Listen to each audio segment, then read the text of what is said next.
ஐயா உண்டு. அனைவருக்கும் வணக்கம். இந்து மகாசபா மாநில பொதுச் செயலாளர் ராம்குமார், தூத்துக்குடி மாவட்டத்திலேருந்து பேசுகிறேன். காஷ்மீரில் சுற்றுலா போன பயணிகளை பயங்கரவாதிகள் இராணுவம் போல் உடையணிந்து அவங்கள செக் பண்ணுறோங்கிற பேரில் அவங்களுடைய உடையை கழற்றி இந்து என்று அடையாளம் கண்டு கொடூரமாக கொலை செய்திருக்கிறார்கள். இந்துக்களை கொடூரமாக பயங்கரவாதிகள் கொலை செய்திருக்கின்றார்கள். காஷ்மீரில் இராணுவம் என்ன பண்ணுது அப்படிங்கிற கேள்வி எழுது. மத்திய அரசாங்கம் என்ன பண்ணுது அப்படிங்கிற கேள்வி எழுது. மத்திய அரசாங்கம் இந்துக்களை பாதுகாக்குமா பாதுகாக்காதா? மத ரீதியாக இந்துக்கள் கொல்லப்படுவது ஏன்? காஷ்மீரில் வங்கதேசத்தில், இந்த மேற்கு வங்கத்தில், காஷ்மீர்லேயும் மேற்கு வங்கத்திலையும் மத ரீதியாக இந்துக்கள் தொடர்ச்சியாக துன்புறுத்தப்படுவதும் கொலை செய்யப்படுவதும் வாடிக்கையாகிவிட்டது. இந்த மத்திய அரசாங்கம் இது என்ன செய்யுதுன்னு புரியலை. எங்களுக்கு ரொம்ப சங்கடமாக இருக்குது. இந்துக்கள் தொடர்ச்சியாக கொல்லப்படுறாங்க. இந்துக்களுடைய சொத்துக்கள் தொடர்ச்சியாக சூறையாடப்படுகிறது. இந்த மத்திய அரசாங்கம் வேடிக்கை பார்க்கிறது. இவங்க இந்த வக்பு சட்டத்தெல்லாம் கொண்டு வந்துக்கிட்டு தேவையில்லாமல் அரசியல் பண்ணிக்கிட்டு இருக்காங்க. இந்த வக்பு சட்டம் யாருக்கான நன்மை? இந்த வக்பு சட்டத்தினால் இந்த நாட்டுக்கு எந்த நன்மையும் கிடையாது.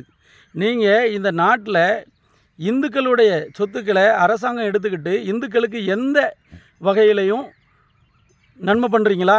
இந்துக்களுடைய சொத்தை இந்த அரசாங்கங்கள், மாநில அரசாங்கமாக இருக்கட்டும், இந்த மத்திய அரசாங்கமாக இருக்கட்டும், எடுத்துக்கிறீங்க. இந்துக்களுடைய சொத்தை எடுத்துக்கிறீங்க.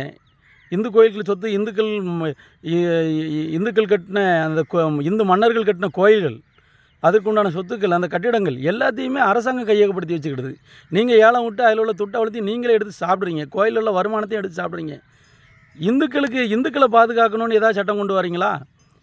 இந்துக்களுக்கு அந்த இந்து கோயில் மூலமாக, இந்து கோயில் சொத்துக்கள் மூலமாக வரக்கூடிய வருவாயை எடுத்து இந்துக்களுக்கு ஏதாவது நன்மை செய்யணும், இந்துக்களுக்கு ஏதாவது கல்லூரி கட்டணும், பள்ளிக்கூடம் கட்டணும், இந்துக்களுக்கு ஏதாவது நன்மை செய்யணும் அப்படிங்கிற ஏதாவது ஒரு முயற்சியை அரசாங்கம் எடுக்கீங்களா? எடுக்கிறதே கிடையாது.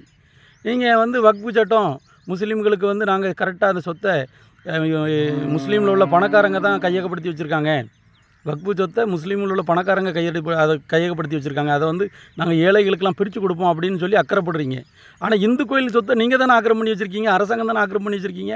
அதை ஏன் இந்துக்களுக்கு பகிர்ந்தளிக்கக்கூடாது? நீங்கள் இல்லை அதில் உள்ள வருமானத்தை எடுத்து இந்துக்களுக்கு ஏன் செலவு பண்ணக்கூடாது என்ற கேள்வியை நாங்கள் முன்வைக்கிறோம். தொடர்ச்சியாக கேட்டுக்கிட்டு இருக்கோம். அரசாங்கமே ஆலயத்தை விட்டு வெளியேறு, இந்து கோயில் சொத்துக்களை இந்துக்களிடமே ஒப்படை, இந்து கோயில்களையும் இந்து கோயில் சொத்துக்களையும் இந்துக்களிடமே ஒப்படை அப்படின்னு நாங்கள் போராடிக்கிட்டு இருக்கோம். ஆனால் நீங்கள் செவி சாய்க்கிறதே கிடையாது. ஆனால் தேவையில்லாமல் வக்பு சட்டத்தில் போய் போடுறீங்க. அங்கே என்னென்னா காஷ்மீர்லேயும் இந்த மேற்கு வங்கத்திலையும் இந்துக்களை கொலை செஞ்சுக்கிட்டே இருக்கிறான். பாருங்கள், இராணுவ உடை அணிந்து சுற்றுலா பயணிகளை இராணுவ உடை அணிந்து ஆய்வு செய்கிறோங்கிற பேரில் உடையை கழற்றி இந்துக்கள் என்று அடையாளம் கண்டு கொண்டு கொடூரமாக கொலை செய்கின்றார்கள். எவ்வளோ வேதனையான சம்பவம்! மத்திய அரசாங்கம் இந்துக்களுக்கு உண்டான பாதுகாப்பை உறுதிப்படுத்தணும். காஷ்மீரில் இந்துக்களுக்கான பாதுகாப்பை உறுதிப்படுத்தணும். மேற்கு வங்கத்தில் இந்துக்களுக்கான பாதுகாப்பை உறுதிப்படுத்தணும். இல்லைன்னா மத்திய அரசை கண்டித்து கடுமையான போராட்டத்தை இந்து அமைப்புகள் முன்னெடுக்க வேண்டிய கட்டாயம் ஏற்படும். ஐயா உண்டு.